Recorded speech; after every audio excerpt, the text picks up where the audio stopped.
One.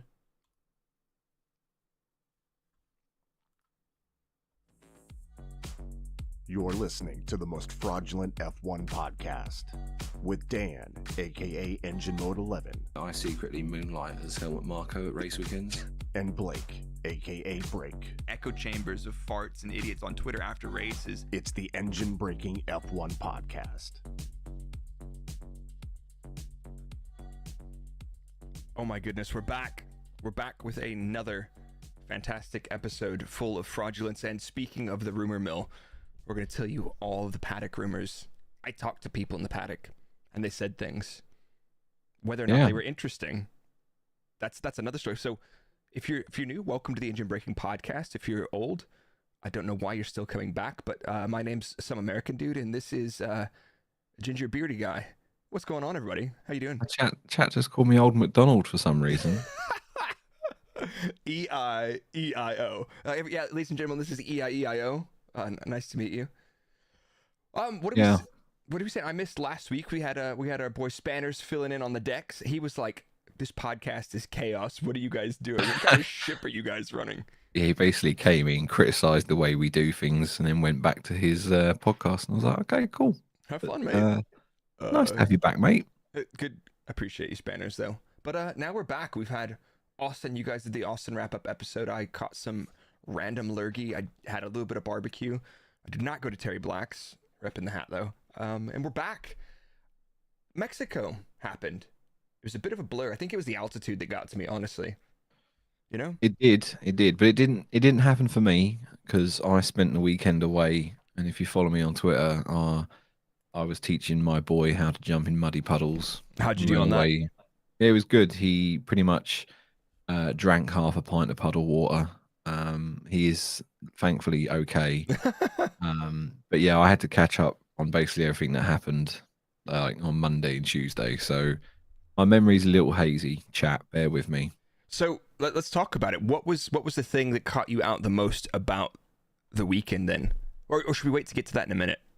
Let's look. No, let's just jump straight into it. Top level. What caught you out this weekend? And we'll dig into it in a minute. Danny Rick in qualifying. In fact, Danny Rick all weekend. I'll go with that. Yep. I'm here for that.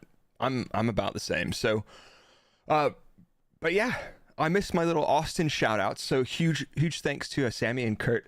And if you're on audio, you're not going to see this, but it says, this is a serious, but also tongue-in-cheek funny. And it says, check in on your mates, especially the Ferrari fans. So, Ferrari fans, hope you guys are all right. Another shocking weekend for you guys. And, in general, check on your mates. But seriously though, yeah, check on your mates. And we've already mentioned it's after Mexico. There was some. Was it Fabrego stirring up some shit? He's like, I've heard a rumor in the paddock. It is very serious. And he's like, thank you, Elon Musk, for 4 million impressions and get that Twitter blue money. Yeah, come on. Yeah, it was. I heard a rumor. I don't like it. No bueno. And then he just disappeared into the night. Oh my God. Sammy's and Will in the Buxton chat right got involved. Yeah, Will Buxton got involved as well. Was it the lip sealed emoji? The fucking Waitrose version of Matt Gallagher. He got involved. Oh my God. Is it Poundland or what's the frozen food place? Iceland. Yeah, exactly. But people won't get that because they're like, wait, Matt's not from Iceland. We're deep into British culture now. In it. Big up all the Iceland mums. Because it's, you know what? Because it's actually Tuesday, mate, in it. It's Tuesday. Oh, Christ. A bottle of water. Yeah, so basically the internet has set itself on fire with all these, what these rumours could be, you know, what's the news? I mean, I've heard everything from Alonso to Red Bull, which I would love because that's pure chaos. Yeah, exactly. Lance Stroll selling Astin Martin because someone identified a bunch of shares being sold. It was like, oh, Lawrence Stroll has sold $200 million worth of Aston Martin shares, which is great. However, the person that posted the image forgot to account for the fact that shares are dealt in pence, not pounds. So it was actually only 2 million pounds worth of shares, which really is not much. Yeah, Lawrence isn't like, oh yeah, sorry, I dropped that. You know what? It's gonna cost me more time to call the bank about that £2 million than it is to pick those fuckers up. So yeah. So and then the spicy one I quite like is Carlos Sainz going to Red Bull. I liked that one. That was left field. I like that. That's not even like that. There's not enough power behind that to even get the rumor mill turning. That is like a non-starter for me. That one, not spicy. But yeah, we've had all sorts. We did get a couple of our favorite rumor mill things from the weekend. Rory, Astin Martin's air department is just a room of photocopiers. Well, they clearly haven't paid their support bill for the last few months because it's all gone downhill for them. Yeah, seriously. Dr. Obbs, how dare you, dude? Blake is not really some American dude. He's really Canadian. I'm not kidding. That being said, that cuts deep. That being said, I love Canadians. I don't know any Canadians I don't like. Honestly. Felipe, Aston Martin was sold to the Finnish government so that Hakkinen can end his sabbatical. That's a good one. That one. MLG Sports, Helmut Marko's recent interviews were actually Dan moonlighting as him and prank calling journalists. Yeah, guys, we asked for rumors, not the truth. Yeah, exactly. Maurice Mackin, 2024 will have 24 sprint weekends. God, I would literally stop watching. Yeah, Maurice, if that happens, you're going straight on the no-flight list. Yeah, exactly. Golden Domer, Christian Horner to buy a majority stake of Mercedes F1 since he's already owned them the last 3 years and he wants to make it official. Oh my god. Oh my god. That's a little bit too unhinged for this place. Yeah, that was that's beautiful shithousery. We like that one. Last one, Tim Bailey, F1 to add the Indy 500 back onto the championship calendar. Yeah, do it. Why not? But that doesn't really line up. But that would be dope. Before we get into the Mexico Grand Prix review, though, I want to talk about this because I didn't get a chance to talk about it on our pod last week. Tell us all about sabbaticaled. Blake's big Texan adventure. I'll make it super short, and I'll probably stream Tarkov again later this week to talk about it. But basically, I went out there with Red Bull USA. I got to interview Max and Checo for Turn 17 Hospitality. That video is actually going to be live tomorrow. I'm just waiting on the thumbnail Giza to finish that one up. That'll go live. I had the Red Bull USA crew are absolutely insane. They were just like, yeah, we'll do all this cool stuff. We went to a rally school on Friday doing free practice because free practice sucks. Came straight back for qualifying. Yeah, it was actually a great time. But Monday, I might have had a couple of tequilas at the Red Bull party, after the race. I was a little bit sleepy, but I did the Sky Sports F1 podcast in the morning. It was Jack Doohan, who was insanely well-spoken. He was awesome. There was Rachel and there was Matt, right? And we talked about the plank gate, because in Austin, Leclerc and Hamilton got disqualified for plankware. So they asked me, Matt brought up the question. He's like, well, we got somebody technically. Let's talk about the plank. And I explained the planks are there to regulate ride heights. That's it. You cannot go lower. And then I talked about it very generally. And then on, was it Mexico Thursday press pin, Lewis referred back to the podcast and he's like, yeah, you were almost some American dude. And then I can't tell if he was talking about me in general or people in general talking about their understanding of how planks and ride heights work. But he proceeded to not do a very good job of explaining how that all worked, to say that I was wrong. I didn't know what to read. I didn't read into it. I was just like, is he trying to... There's a lot of people like, yo, bro, he's trying to roast you. I was like, I'm not really sure he achieved that. But it was interesting. Well, there's lots of ways of looking at this. He's either A, calling you a complete fucking fraud, which... Fair enough. True. Right? B, he's calling everybody else fucking frauds. True. Also true. Correct. I don't think there's any downsides to this. And if I was you and I had Lewis Hamilton question my credentials, I'd fucking pin it on my bio, mate. I'd stick it on top of my CV. I'd wear that like a badge of honor. The American dude. You know what? No, I'm not gonna do that. But interestingly, it was Toto Wolff. Who's their fucking technical director? James Allison. We're all like, yeah, we were too low. And this is like, nah, mate, we weren't too low. That's not how that works. I was like, okay. But anyway, well, I appreciate that.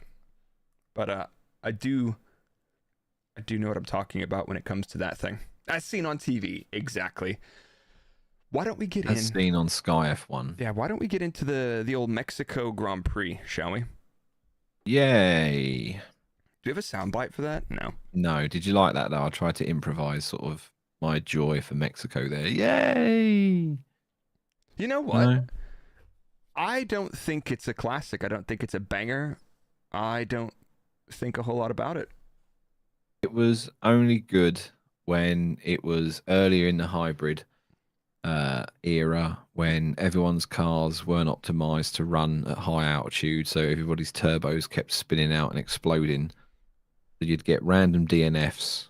I like the stadium section. I think that's cool. It's so vibey. It's so cool, the stadium section. The rest of it I couldn't give a shit about. Yeah, I think I feel about the same about that place in general. Like, it just doesn't really... Have you ever been? Yeah, 20... Have you? Oh, no, I've never been out there, so I don't know what it's like. Would you have it on the calendar 15, 16, 17? I'm not sure. 17, Max won, and I was in the stadium at the podium ceremony, and it was fucking wild. It was wild. I've got some videos on my phone, and it was like there were so many people down there. But yeah, I've not 2015, 16, and 17. I've been there. It's a cool track as well, and I think it's, as the track goes, it's got a little bit going on. You know, it's definitely punishing, and the drivers, they're working for that to put everything together. Especially, you've got the high speed section overheating the tires like hell. You've got some long straights with great overtaking opportunities, and then you've got the super techie stadium section, which you can, especially turning in the right-hander, turn 12 as you turn into the stadium. Things were won and lost in that, and we'll come back to that for especially with our boy Daniel Ricciardo. There's a lot worse tracks out there, put it that way. I wouldn't say it's like on my bottom 10 tracks. No, it's not, definitely. Distinctly in the middle, I'd put it. Did you say mid? Oh, I'd call it mid, yes. Mid. Here's an interesting thing, though. If you look back from the weekend, one of the big... I'm not going to go on about it, but it's that usual thing where there's high altitude, so you've got very few air molecules, substantially less air molecules, so you have less drag, less downforce, and you have worse cooling for your engine and worse cooling for your brakes. But go through and look at the cooling configurations compared to the week before, compared to that, and you look like along the sides of the headrest, that there's like the louvered panels, and like some of those were absolutely wild. They're like somebody just took a sawzall and just started slashing holes in the side of the bodywork. Yeah, I saw the Haas car, and that looked like someone had gone down the side of it with like a boat propeller. Yeah. Like, that's how severe the cuts were in that. And I was like, toasty. Yeah. Like, even some of the hot tracks look less than that. Damn air monocles. But let's get into the weekend. Free practice 1. Pirelli brought a new C4 that they're going to test for next year. All I could tell was it was a slightly different version of the C4 compound, just a little tweak, which I don't particularly know. What else was going on in free practice? Yeah, it was the modified C4 compound for next year, but they've not released any info, because I remember we did this last time. We did a tire test, and they said instantaneously, they were like, yes, this is crap. And I was like, that's really unlike Pirelli to sort of come out with a statement like that. They've gone back to business as usual, and they've told us absolutely nothing about how this tire test went, so who knows? But they probably don't know. Like, yeah, I mean, also keep in mind, free practice 1 in Mexico is a shit show in terms of track conditions. It's just like no grip. It's not used particularly frequently, as far as I'm aware. Could be incorrect on that. Fine. But low grip, dirty track, no downforce on the cars, everybody adapting. And it's a perfect time to throw in your rookie drivers to get them up to speed on a Formula 1 car. And I guess everybody's been kind of like holding off on putting their rookie drivers in free practice 1 sessions because you have to run 2 rookie drivers. Remember last year? Alfa Romeo put Zhou in the car, and he was a rookie driver at the time, and he basically burned 2 of their rookie drives. Did he? Cheeky little I loophole. think Yeah. I vaguely remember this. Yeah. Yeah, they did that. But what else we got? Here's a good one. My buddy John is now race engineer at Alpine. He was performance engineer before, and he ran Jack Doohan in free practice 1, and he's now Gasly's race engineer. Come on, John. Yeah. He's a really really freaking good dude. Ollie Behrman, everybody was raving about him in Kevin's Haas. They're like, oh my god, he's amazing. To be fair, I don't watch any feeder series. I barely have enough time to watch Formula 1 and write all the analysis and crap about it. Did you see anything when you went back and revisit the old practice? Anything that stood out? Not really. And this was something I was going to talk to you about and talk to the podcast about is rookie drivers in FP1 sessions don't mean a goddamn thing. Is that why Frederick Vesti was like so insanely slow in the Mercedes as he washed, or was he just doing like an aero test for them? Well, that's it. See, this is it. If you don't know, you would look at it and go, "Oh my god, this guy's absolute trash." But you answered your question with what you said there. He was probably doing an aero test. They were probably calibrating things. They were probably like, I don't know. I don't know off the top of my head, but I assume Frederick runs in their sim now and again. So a lot of it will be, hey, comparison towards the sim. Are the models to real life? Does it feel like you'd expect, sort of thing? No one's out there. Are you 4 seconds off the pace? Yeah, no one's out there as a rookie saying, right, low fuel, slap on some soft tires. Look at some let's fucking have it. Mate, have it. No, they're not doing that. Isaac Hadjar in the AlphaTauri, and then Theo Pocher in the Alpha, and he basically would go on an outlap and then come back in the garage like, yeah, mate, it's fucked. That's his check bounced. Yeah, they're like, no good. Yeah, so fantastic. That's one way to get your rookie session over and done with. Yeah, exactly. Outlap, in-lap, job done. Cheers, mate. Yeah. But I think, don't they need to complete mileage for super license points? Am I correct on that? They do. I want to say 100 kilometers, but I think I might be talking out my backside on that one. There's something about the mileage necessary, unless I'm getting that confused with something 300 kilometers, chat is telling us. That's for like young driver testing. So there's a filming day in that and everything else. So it's 100 clicks. 100 clicks is enough to get some points, I guess. I'll look at that later because I don't, like I said, I really don't give a shit about rookie drivers.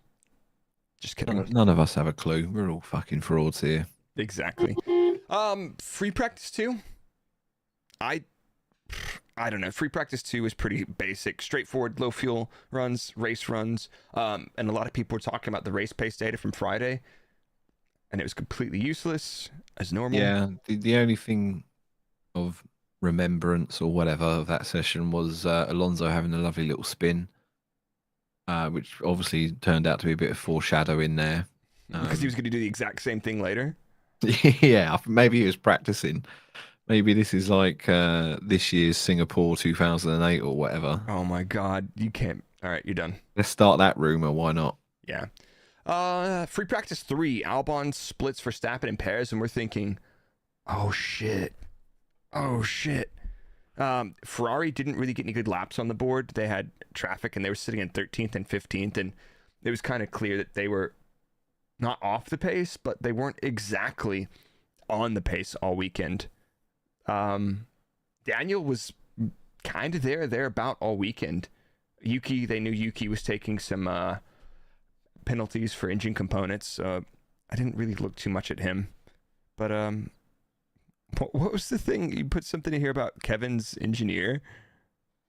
Yeah. So after the old Kevin and Charles little incident, KMAG comes across on the radio, and then his engineer comes back to him like quite sharply and very sort of like sternly says, well, I did warn you about it, and then you asked me about those extra laps, so I can't do it all at once. And I was like, ooh. Oh my god. That was very sassy. I like that. I like that. It was like he was telling off his child. Yeah. It's like, we're going to burn your car down in the race anyway, so fuck off, mate. Let's move on to qualifying. Talk to me, Goose. Sure. Why not? Because this was an absolute clown fiesta. I like what you did there. The local version of the festival. So here you go, chat and listeners. This is what I wrote in my notes as I rewatched qualifying today. Everyone's fucking around, stopping at pit exit to build a gap to get around the track time delta rule. Yeah, that was great. But it's like, they didn't do anything about it the other week. Are they going to start doing it now? Because the idea of that track delta gap is so that you don't have huge delta speeds on the track. You know, you don't have some guy steaming through at 300 kilometers an hour while people are making a car park across the track. So yeah, so I'm again, is it a problem? Spending my full-time job wisely by reading FIA decision documents. I read the investigations of I think, who is it that got pinged? George, Max, and Alonso, I think, were the official people that got pinged for it. And in the document, it basically says the race director accepts. Fair play, gentlemen. That was a very clever way of getting around the delta times. We'll look into that in the future. Yeah, but it's like one of those things. It's like, it's more than often than not, the only thing it's having over is other people. So people are going to have to get wise to that and know that they're going to have to make gaps and accept the fact that they might have to run at suboptimal times to get track position, not just running at the end of every session. I think they're going to figure it out. A shout out to Crofty for incorrectly saying that Max was supposed to be penalized for going slow in the pit and in Singapore again. I mean, Max just kind of rolled through it. Russell was standstill for a while. We also had Williams investigated for their jack being in the pit lane by their rear left corner jack or wheel gun guy, who somebody ran into that. I didn't realize Yuki actually ran into it. Yeah, he had a little ding dong on it. But yeah, at the end of Q1, Alonso spins, caused a little yellow flag. Oofed. And then we lost Ocon, Magnussen, Stroll, Norris, and Sargent. Norris, a bit of a shocker there. Ocon, I wasn't expecting to lose either because they were all right. Yeah, I think Ocon's last run got affected by the yellow flag of Alonso. Norris had a bit of a shit time in Q1. He aborted the first run on mediums. Apparently there was an issue with the car. I don't know any more than that. Yeah. So then when he comes out to do his final run on the softs, but then he has like a massive snap of oversteer coming out of the S's. We call a dab of Oppo he applied to the car to keep it. He did well to keep it straight. Yeah. So yeah, that had him over. Yeah, but so Q2. Albon almost makes it into Q3, but he gets done for track limits over the apex of turn 2. He fully mounts the absolute shit out of that curb. And then he gets his time dropped. There's a lot of people talking that Yuki sacrificed himself to give Daniel a tow for Q3, but Daniel's top speed was so fucking low all weekend anyway, I couldn't even tell.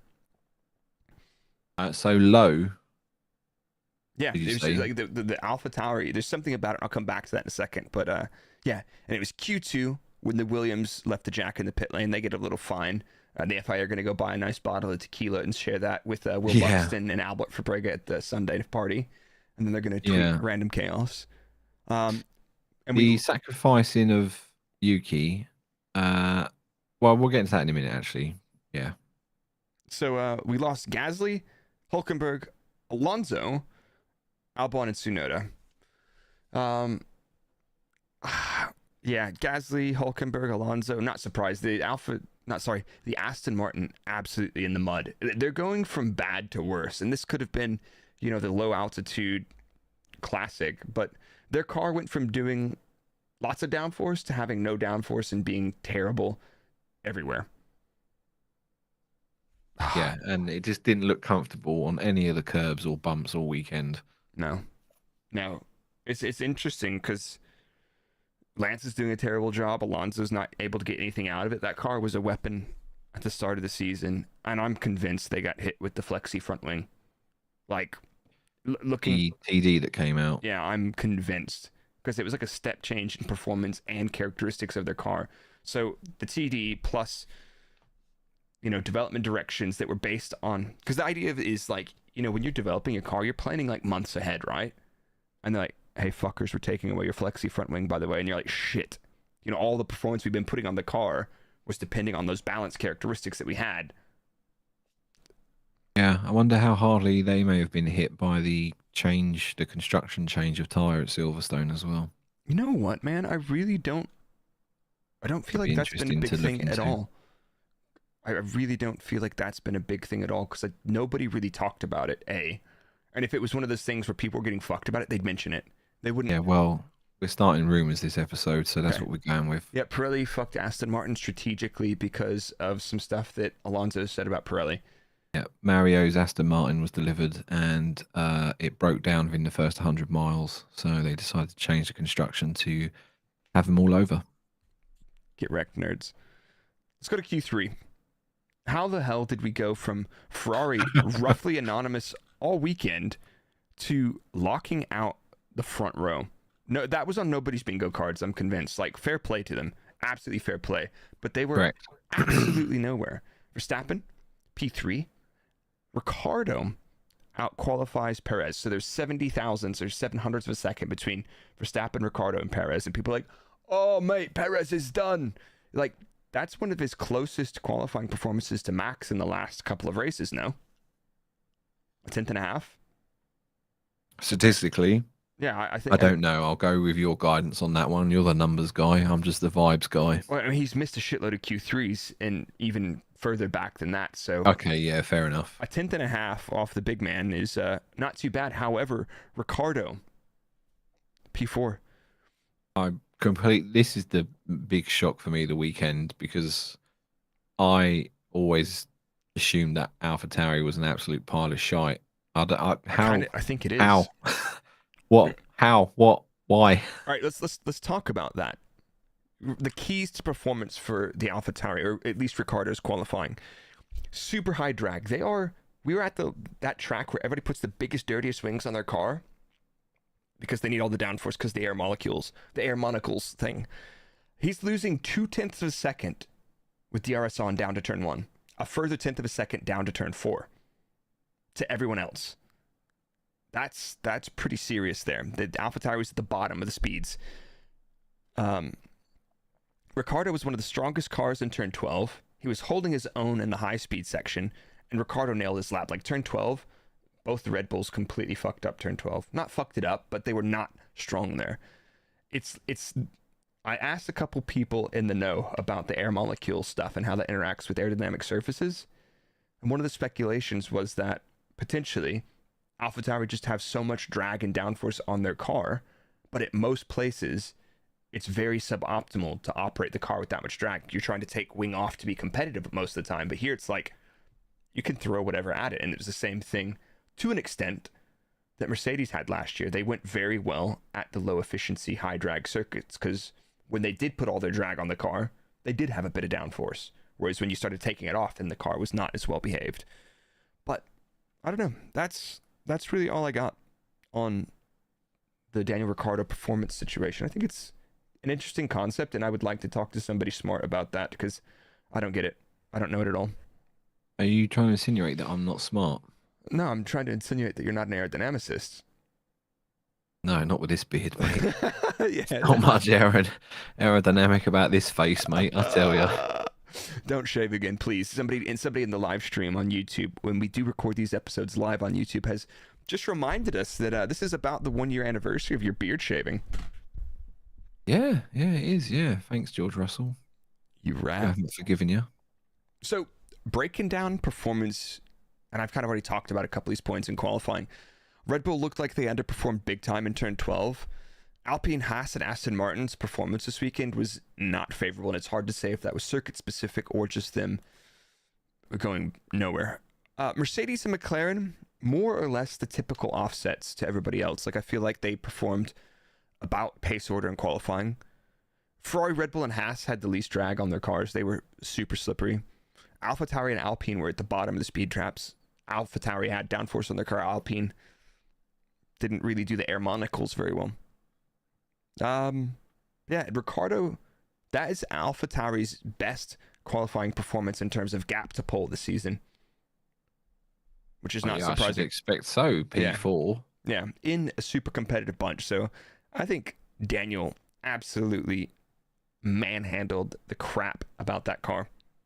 He did, and you know, I always like to admit when I'm wrong. I'm man enough to admit it. I didn't think Danny Rick was the man for the job. I thought when they came back to AlphaTauri, I thought, oh, this is just a marketing exercise to cash in. Yeah, I don't think it was, man. But there you go. No, he's proved me wrong, which seems to happen several times a year now. So, well, you know what? Daniel Ricciardo's not paid us to gas him up, but has he not paid us? No, he hasn't. But all right, Danny Rick was running an illegal car. It was actually Checo's RB19 painted white, and Checo had the AlphaTauri. There you go. Yeah, but what about the people that are paying us because they're good? Who pays us? Oh, I know who you mean. You mean these guys? Yes, it's that time again for a word from our sponsors, NordVPN. You know them by now. It's a product that me and Blake have used long before this podcast was even a thing, and we are very thankful for their ongoing support to the podcast and for you listeners. If you're tired of being geo-blocked on Netflix and things like that, then you need yourself NordVPN, and you can get yourself an exclusive discount off your plan and 4 months for free. All you got to do is go to nordvpn.com/engine. It's completely risk-free with Nord's 30-day money-back guarantee. So what are you doing? Come on. They've been with us for nearly a year now. If you haven't got it by now, what are you waiting for? So that's nordvpn.com/engine. Thank you. Cha-ching, cha-ching, cha-ching, cha-ching. To be fair, I definitely pretty much use Nord pretty much every day. Same. I use it on my PC. And I've got it on my phone and my tablet as well when I go travel and I need to get access to my videos and everything else. I'm not a fraud chat. Look, it's on my phone and everything. Why are you dialed into Thailand? What's going on there, dude? I'm stealing all the catering budgets from the Red Bull Thailand servers. Speaking of rumors, no, I'm just kidding. I don't have any rumors. Here's another thing that I forgot, and I'm completely rewinding, but it was Austin. Wait, I didn't talk about this, and I was just thinking about other races. We got to watch the Formula One Academy race in Austin live, and it was on F1 TV. I thought it was super interesting to see that. Some people were saying, you know, I think I had a chat with Ahmed on Twitter about it, and he's like, the cars aren't fast enough, and it's like, I don't know. I think there's a couple things, like W Series folded. Why? I don't know. Money was a factor in that. So it's like, okay, we need reasonably inexpensive cars to operate Formula 4. You've got a huge variety of talents coming into this. Don't make the barrier to entry too high. Don't chuck them into an F2 car. It's like, yeah, some of these girls and young women probably, you know, have huge degrees of varying experience levels in different cars. So it's like, make it approachable and accessible to them.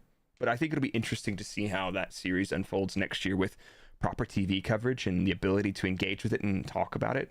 But, you know, I kind of forgot that F1 Academy even existed until I saw them there, because there's just nothing going on about it. Yeah, I mean, in regards to the cars being or appearing slow, it's F1 Academy. I mean, they're not going to be F2 cars, are they? It's, you know, it's an Academy series. They're not going to be. I look at it like Formula Renault or whatever, you know. But even the Formula Renault 2.5s were fast as hell, weren't they? Yeah, but I'm talking. There was the other one, wasn't there? I can't remember what it was now. There was a smaller one. World Series one, I think, was different, wasn't it? Anyway, I digress. Anyway, my other point was anything compared to an F1 car is going to look slow on these big ass circuits. Yeah, but I think Yeah, like as Yepa said in the chat, F1 Academy is a feeder for F3 and F4. You know, you're going into the main series where there's a lot of mostly young boys that have been karting since they could walk and have probably a lot more experience in that. And that's the whole point, is making this more accessible and building it. But an interesting question and a conversation about that is like, what are they doing outside of that as well? Like, how do you get to F1 Academy? And it's not a criticism. It's just, it'll be interesting to see how that unfolds. We also saw Marta. Was it? I don't want to. Okay, I'm doing that. You don't want to butcher it and Yeah. cause outrage with all of our female audience. Understand? I understand. The F1 Academy winner was given a drive in a series from Alpine. Correct. So that was At interesting. least it was actually functional, you know, like it had a purpose to it, you know. Yeah, but I think that's interesting because that wasn't F1 Academy. That was Alpine being like, come drive our series. So let's see where that goes. Hopefully good things in the future happening for It's only their first year, so Freca, yeah. Exactly. So let's see. Let's get on to the Grand Prix. The Mexico Grand Prix. Stroll starts from the pit lane. There you go, that's my Mexican toot toot. Stroll starts in the pit lane for the second week in a row. It looks like he does some aero changes to his car. I wasn't too excited about Stroll because I was like, yeah. Are you trying to insinuate you was not excited about Stroll because it's Lance Stroll? Yeah, exactly. As a fellow Canadian, surely you should be supporting your home driver. Shut up.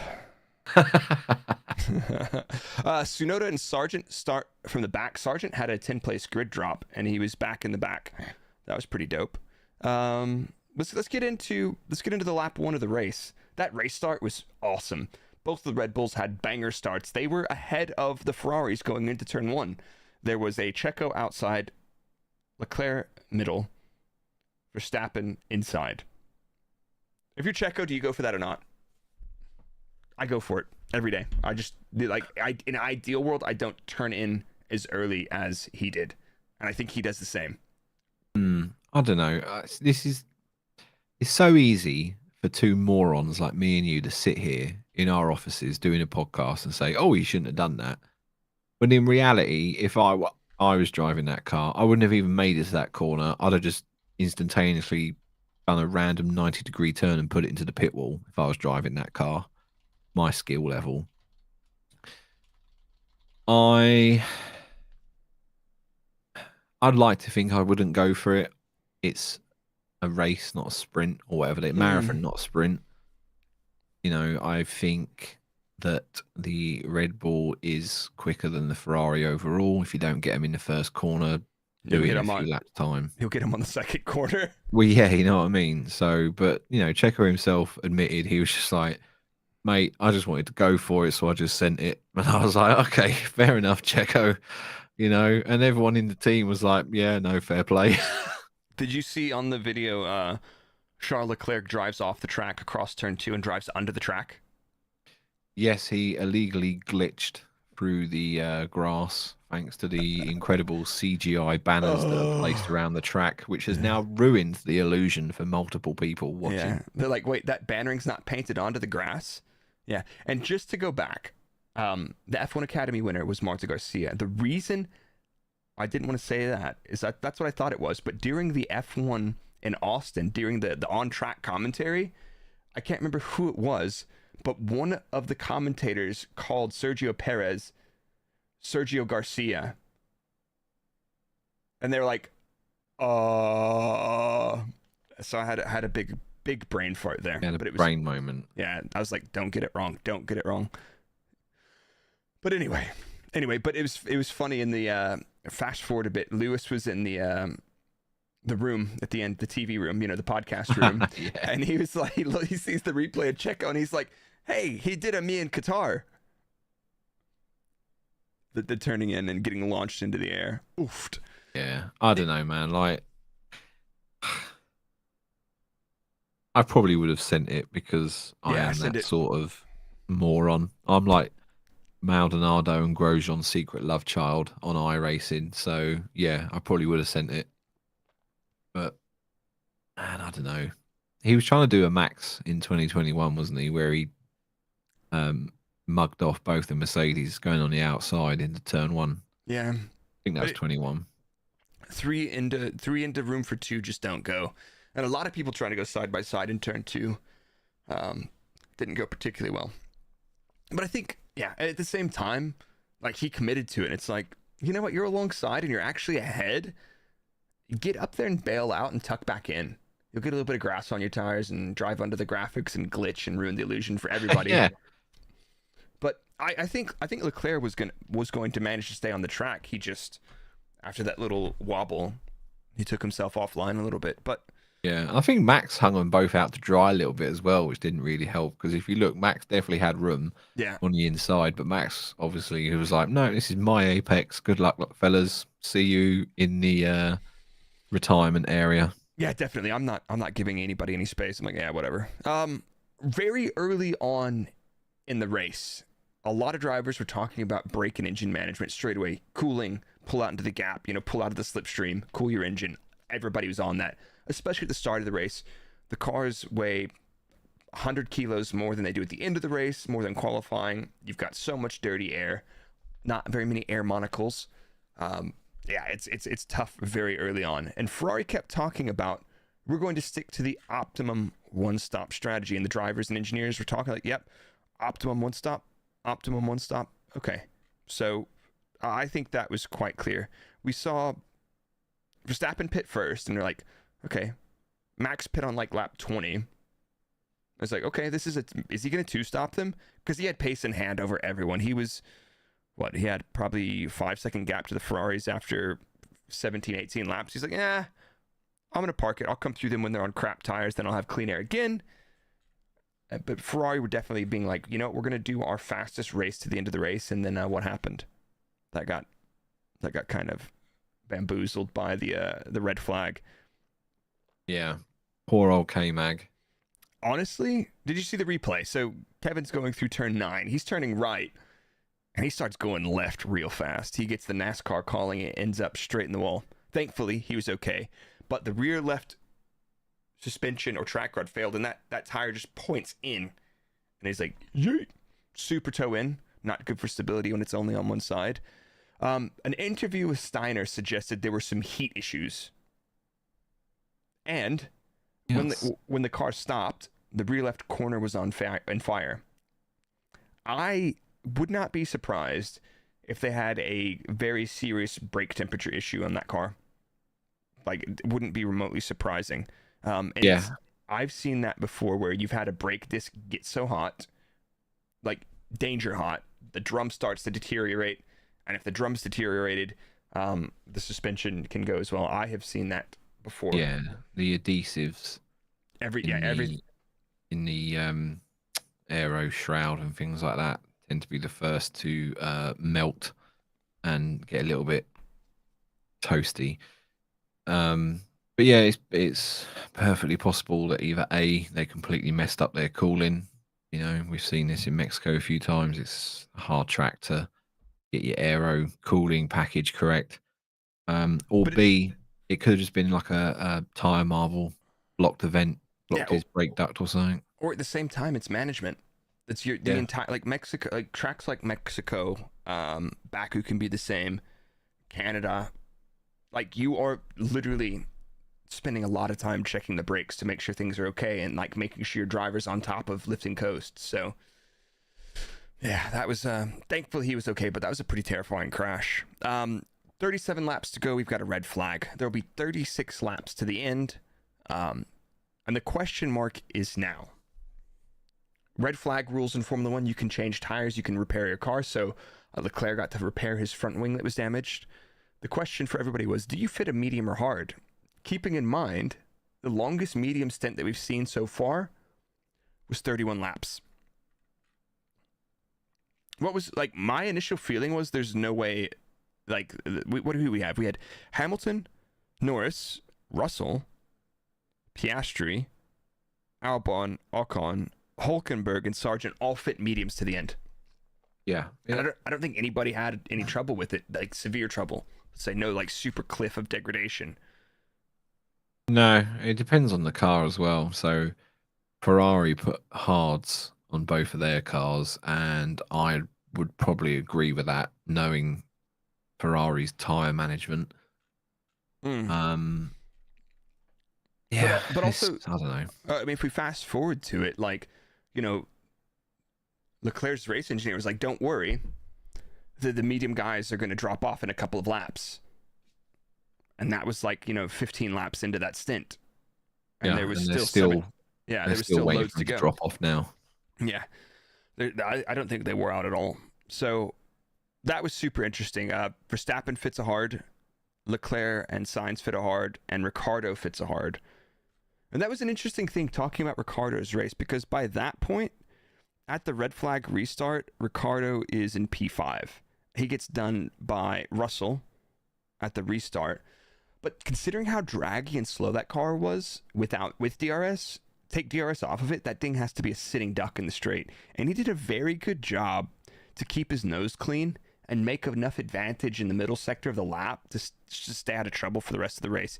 He does end up getting done by a couple more cars and finishes, what was that, P7? But pretty impressive drive for Daniel Ricciardo. He now has the most points for AlphaTauri.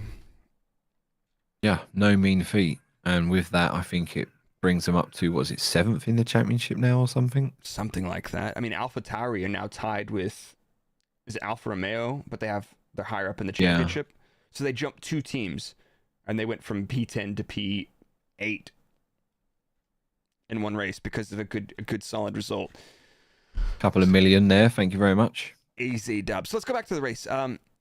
Hamilton's overtake on Leclerc on the inside of the main straight.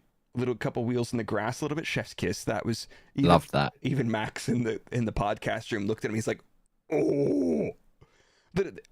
Is it healing? Is Formula One healing? Because they seemed kind of chilled in the debrief room. It was they were very nice and sort of chummy, and the vibes were immaculate in that cool down room. Yeah, we just need them to be racing each other and taking each other out again. No, we don't. yeah. Then we'll see how quickly it lasts. Yeah. Well, my favorite bit of the end of the race, other than there's still several other favorite things we haven't even touched on. Ocon, when he was like, feel free to tell the Haas I'm going for it, I'm coming. And then he proceeds to, like, for 5 laps or whatever, just to do fucking nothing about it. Even Hülkenberg tweeted it after the race. He's like, "Did you enjoy looking at my butt?" Yeah, and he was like, "Oh, it took you long enough," or something. And they were baiting each other on Instagram or whatever. Ocon, come on, man. If you're going to talk shit, T-bone him and take him out or overtake him that lap. Don't like, all right, baby, I'm coming for it.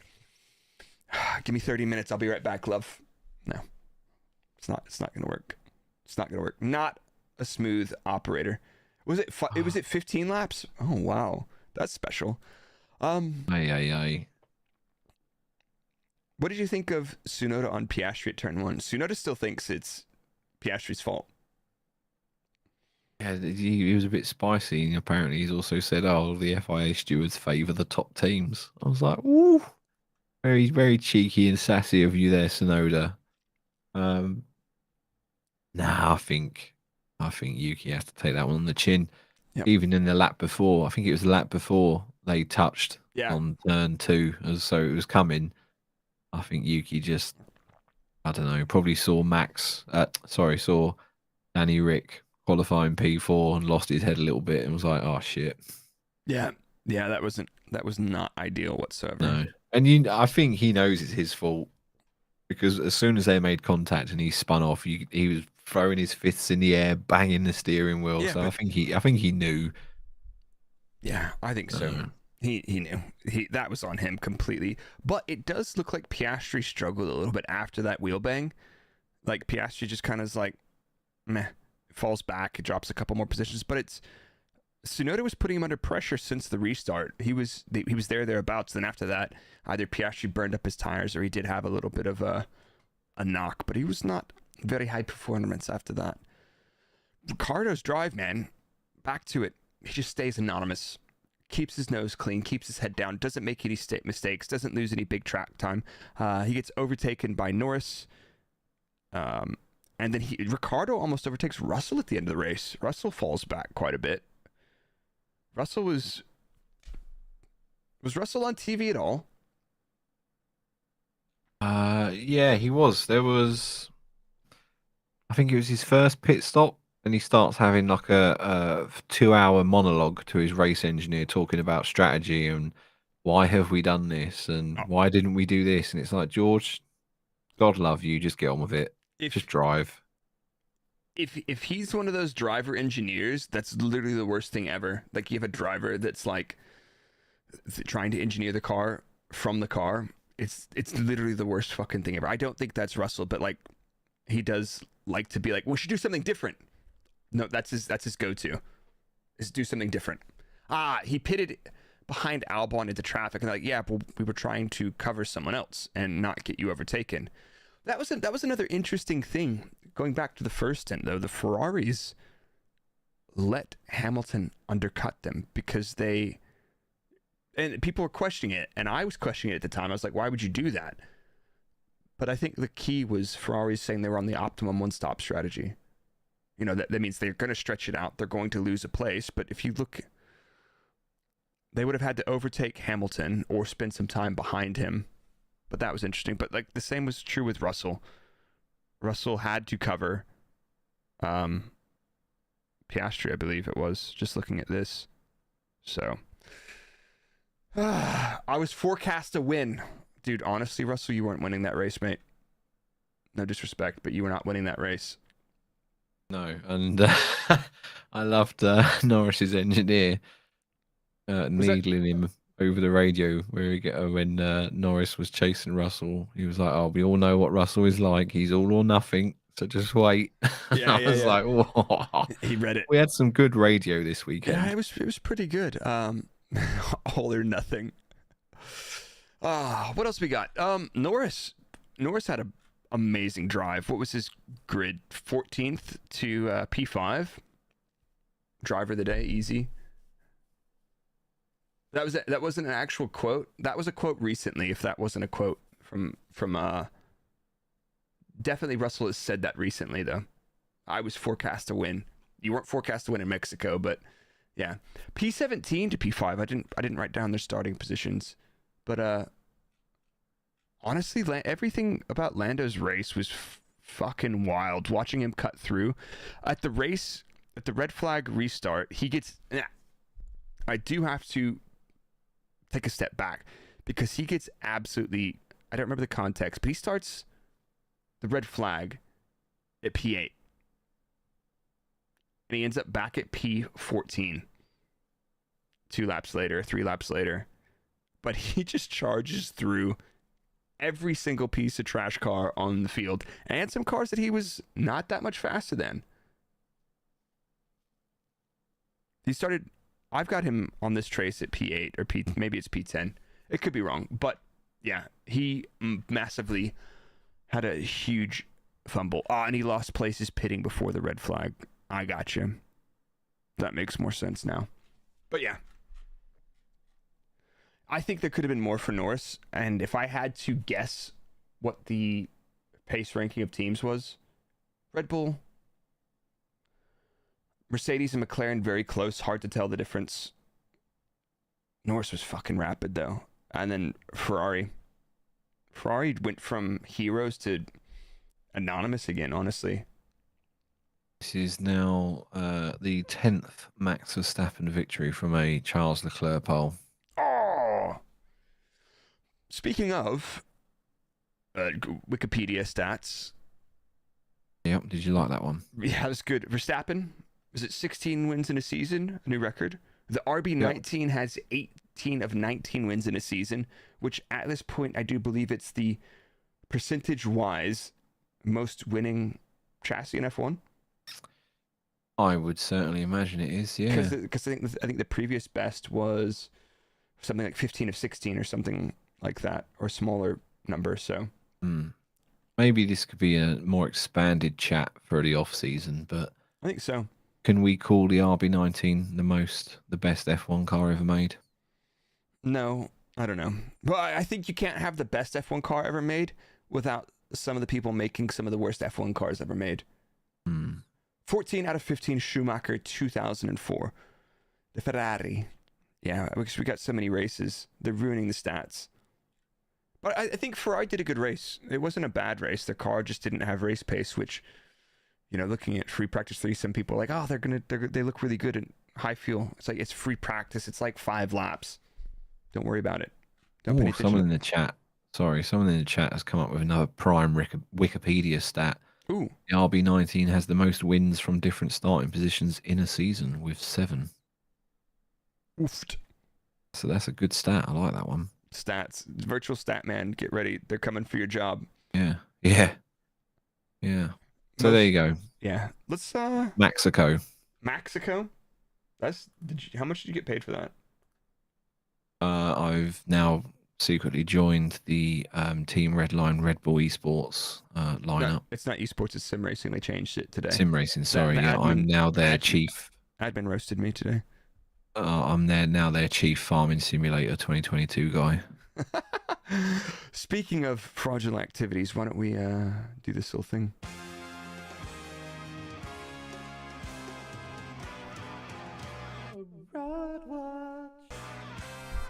FraudWatch. Oh my God, we're back on FraudWatch, ladies and gentlemen.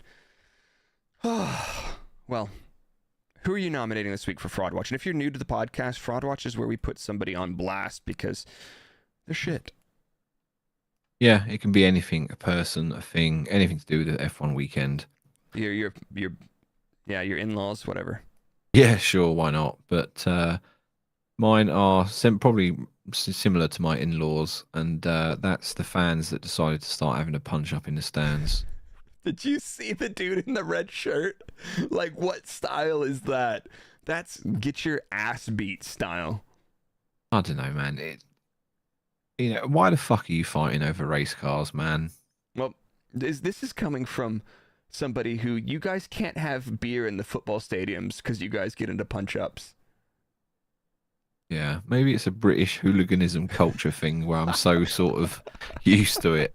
I don't know, but like fighting over F1 cars, and you paid like what, $200, $300 for a ticket for the privilege. I don't know, man. Get a life. Yeah, Christ. seriously. Fucking clowns. It's not that deep. And if it is, definitely those people fighting had driver profile pictures on Twitter. 100%. 100%. Yeah, they probably started some rumors too. Yeah, so I'm very, very close to put all the journos that are baiting on the FraudWatch, but my FraudWatch for the Mexican Grand Prix is the Formula One TV director.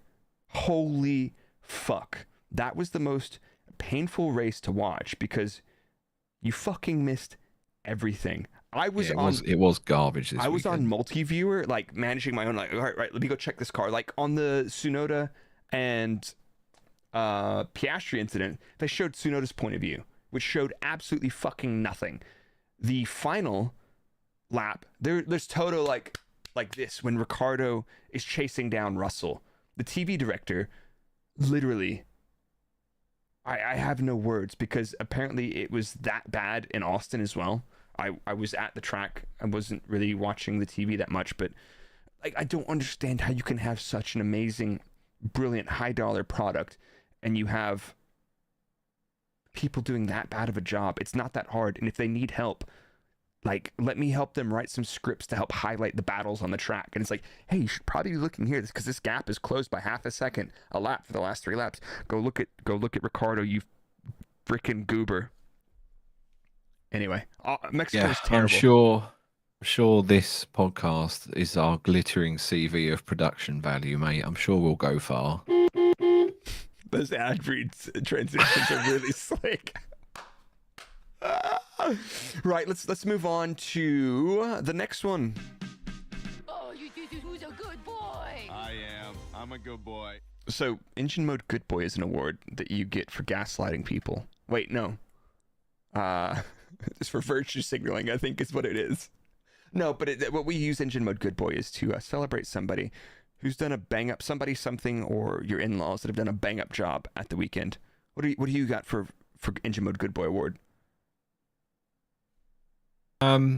Oh man, I didn't actually put one down. This is one I forgot about, and the one you've put down is the most obvious one. What's my engine mode, good boy? I mean, Norris had a banger drive, but does it have Yeah, to but he didn't really have a great qualifying though, did he? So No. be? Fair play. Look at you. Actually, just taking in everything. yeah, no, I'm gonna be an agent of chaos and say my thing of the weekend is all the Twitter rumors, because honestly, watching everyone lose their minds over that has been brilliant for a man. You know, what am I, an anarchist? I don't know. I just enjoy watching everyone lose their goddamn minds. You're a fucking sadist, aren't you? Yep. And a masochist. Okay, fair enough. I'm going to put Danny Rick on Enginemode GoodBoy because honestly, back in the car, second weekend after having a smash up on the old hands, he's back. He did an excellent qualifying in a heap of shite car. The car's not good. That's not a dig. They want to get better. I'm a big fan. I'm a huge fan. Well done, Daniel. But by no means does this tell me that he was A, that he was ever washed, or B, that he's back. I think Daniel is just good. He had a shit run in the McLaren, and Daniel's back to Daniel, and he had one of those amazing weekends. And if he could build on that and keep pulling out decent performances, maximizing that car. Yeah, we got to be careful that this isn't a Nick de Vries in Monza moment. Let's. Grant, I know Daniel's a lot more experienced, obviously. But let's see a couple more strong performances out of Dan, and then we can say, yeah, he's still got it. Yeah, I think he's got it. I don't think he lost it, honestly. That doesn't fit my agenda, Blake. So okay, fine. Mr. Big Man in chat says, run up good boy Charles for defending himself against the booing. I can't, imagine. You're a Formula One fan.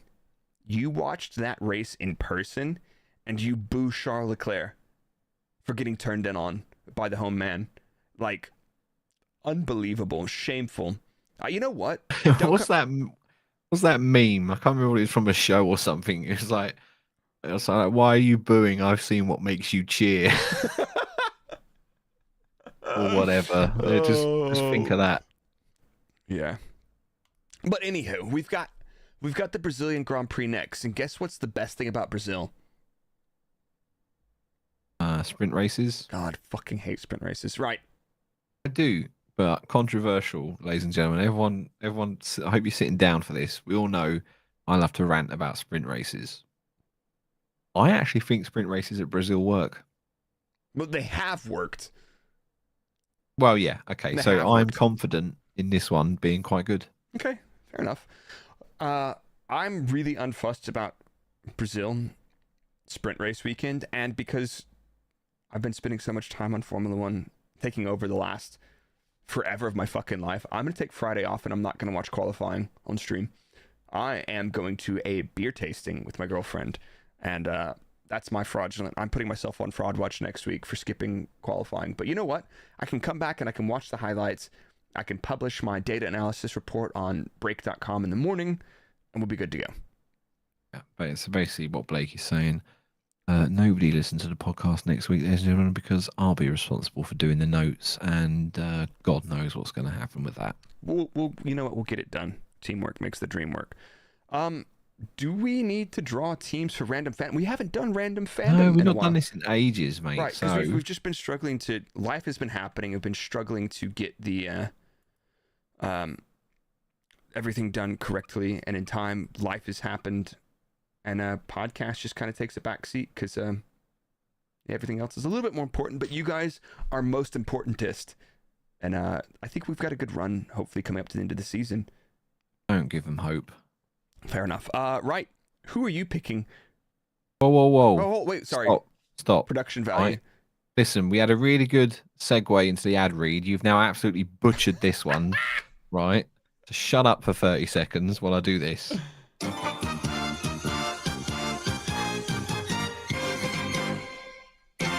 Random Fandom. GG's. Right. Now there was also the production value. I forgot to get my random picker up. Right. Well, anyway, while Dan's getting up the random picker, we did get news just before the podcast went live. Is Mike Elliot has left Mercedes? So Mike has been back and forth between, I think it's been CTO, Chief Technical Officer, and Technical Director. He was Aero before that, but yeah, he's gone. He says he's left. We don't know if he's been forced to leave or whatever else, because usually, you know, when somebody's been in good standing with a company, they don't just be like, all right, we sacked him, mate. But very interesting. That's what happened to us. I fucking left, mate. I actually fucking left. I was like, you know what? I unenjoy Formula One so much, I'm gonna leave my really decent paycheck to make Formula One content for fucking peanuts. That's what I did. You want to know? I'm going to tell you how it went. I'm going to tell you how it went with me, right? So the popular misconception on Twitter is that I got fired, and I do play up into that, right? But when you hear this story, you'll even be more convinced that I was actually fired. I handed in my notice, and they were all like, "Yeah, cool. Can you work your notice?" And I was like, "Yeah, that's fine, no problem." I went in the next day, and I couldn't get through the gate or anything because my fingerprint, my biometrics stopped working. So I was like, "Oh," because they were a bit temperamental. Sometimes it doesn't work. So I was like, "Okay, whatever." So I followed somebody else into the car park, and then I got stuck in the car park because my fingerprint wouldn't get me through anywhere. So I had to ring my manager up, and I was like, "Oh, you know, my fingerprint's not working." And he was like, "Oh yeah, you're on gardening leave." And I was like, "Great, I'm stuck in the car park, thanks." Oh my fucking god. Dude, you know what? So you got gardening leave? I worked my entire notice. Ah, mate, I got 3 months doing F all. They were like, yeah, you're not going anywhere, so you want to work till the end of the year? And I was like, can you pay me to not come to work? And they're like, no, we need help. I was like, okay, fine. Yeah, I had 3 months getting paid to do nothing, and I think I spent the majority of it on World of Warcraft for my sins. You can please, by all means, let rip at me in the comments for that one. I don't hate it. Right, who we getting? You got random Right, fantasy? sorry. I'll spin you first, big man. Give me a spin. I'm giving you a spin. Okay, you've got. Oh, it just ticked over to Alpine. You got Alpine. Oh, they're sandbagging still, bro. Okay. Right, let's see what I got. Who you got? Oh, McLaren. Oh, macaronis. That's not bad. That's not a bad one. No, they're good now. The last time we did this, McLaren was shit. Yeah, like That's how long it is since we've done it. Let me look at the FraudWatch list. Let's see. Testing, McLaren. Bahrain, McLaren. Race 5 Miami, McLaren. What else we got? Zandvoort, McLaren pit wall. Yeah, we've definitely smashed them up a bit this year. Let's talk about. Everybody in the chat is now talking about which period of World of Warcraft was the best. Oh my god, my brother and his girlfriend played WoW a lot. I've never played WoW. The last MMO I played was Star Wars Galaxies. Ooh, retro. That is old school. That dates me a little bit. I'm ancient. Hey, I got. Go on. Oh, I was going to say, hey, do you want to have a secret meetup, me and you, this Thursday to go have a look at something? Dun dun dun. Yeah, I do. Why don't we? All shall be revealed. Yeah. So here's just a little teaser. We've had a little bit of interest to do some events, some meetups.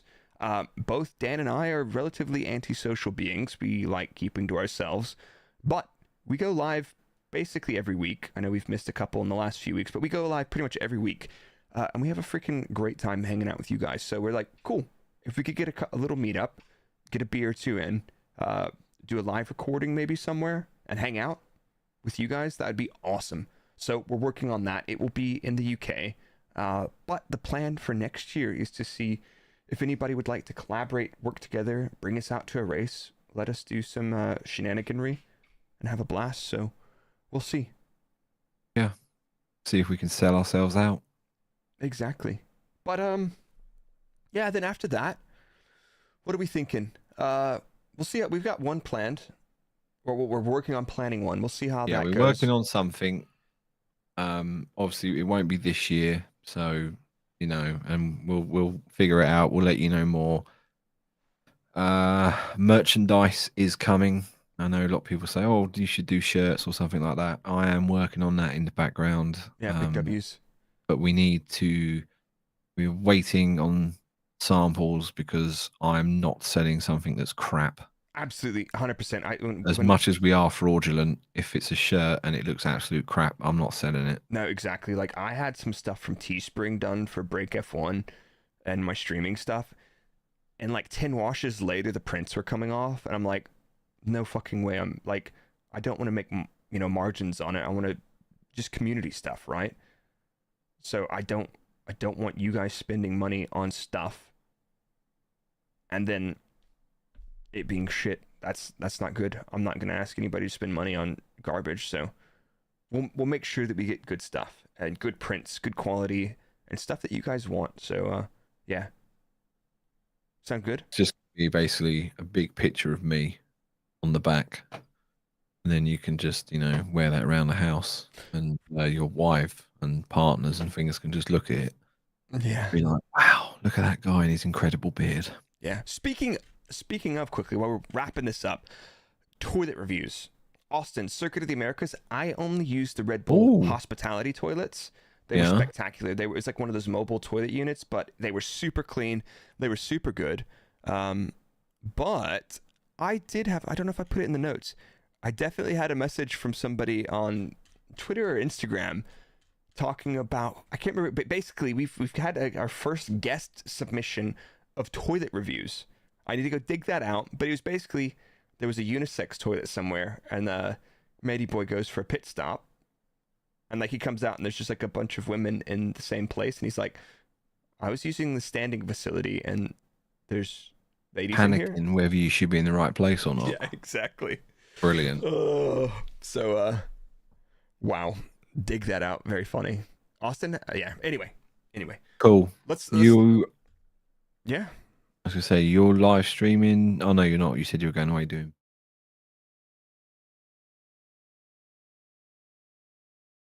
Yeah. Wrong button there. Sorry, video. Yeah, I'm skipping the live stream on Friday. I think I'll be live on Sunday for the race watch along.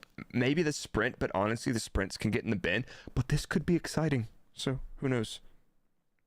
Cool.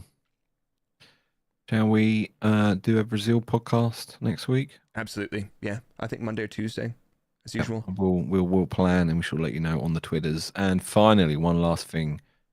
There's a Twitter giveaway for a Idiot's Guide to F1. 2 copies are up for grabs.